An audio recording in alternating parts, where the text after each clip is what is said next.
My name is Walker Stressinger, and I'm the engineer of the Ernestina-Morrissey. I'm from Boston, Massachusetts.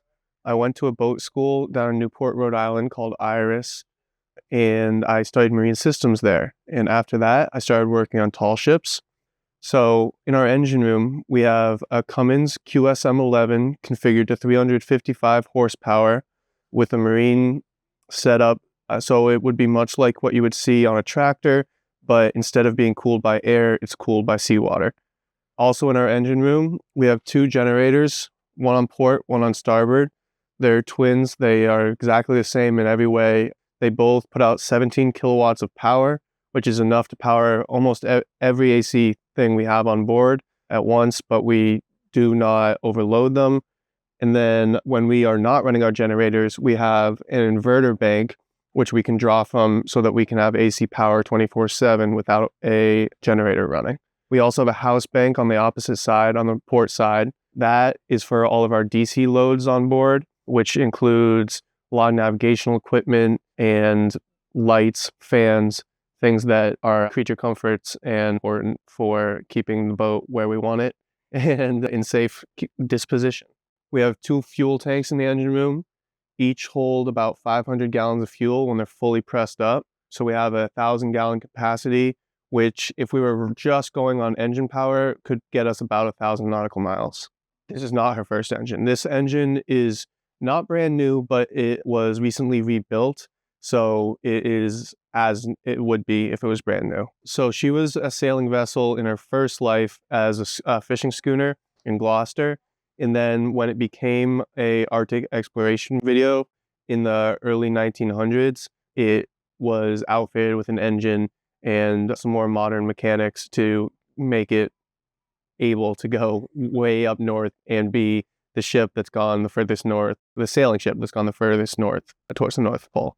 Do you have a favorite aspect of working with the Ernestina? Well, because she was just rebuilt, a lot of what I'm doing right now is trying to create like an engineering schedule and database and framework so that future engineers know what needs to be done every month, every week, every day, and can keep the boat in really good working order. One of the things we do is exercising valves. We do that so that the valves don't stay in one position too long and then get stuck there and not able to actuate and work properly. But that's just one example of the many things we do every week and month and day. Is there a difference between maintaining her while she's in port as opposed to when she's at sea?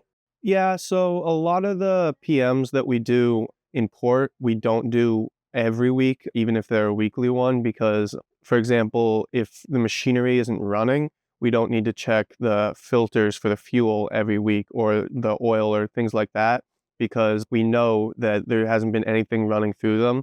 And so they're not going to need to be kept up as they would when you're at sea. When you're at sea, things like checking the Raycor fuel filters or checking the sea strainers weekly becomes very important, because if, say, you went through a place with a lot of marine growth, a huge pot of seaweed or something, and sucked up that in your raw water, it would get filtered in the sea strainer.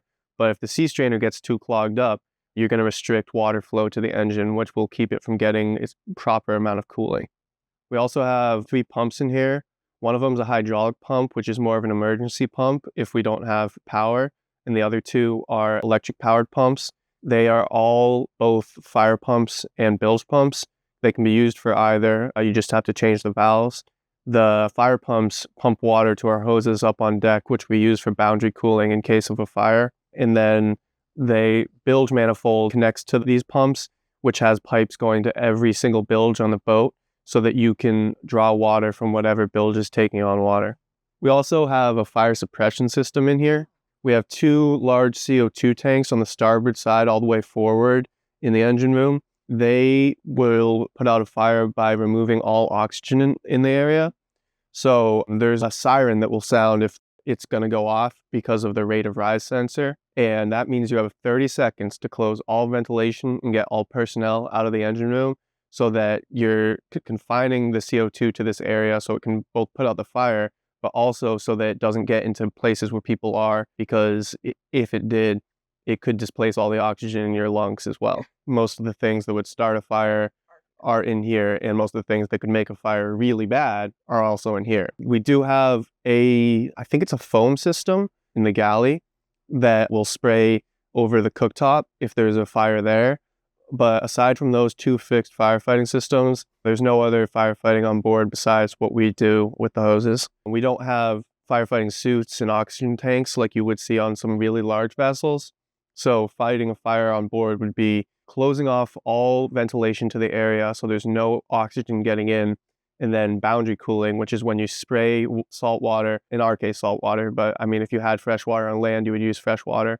But you would spray the area around it to keep the fire from spreading and to also cool it down to try to keep it contained and make it die down. And also in our engine room, we have a water maker. So we ever run out or get low on fresh water while we're at sea, we can just make fresh water from salt water.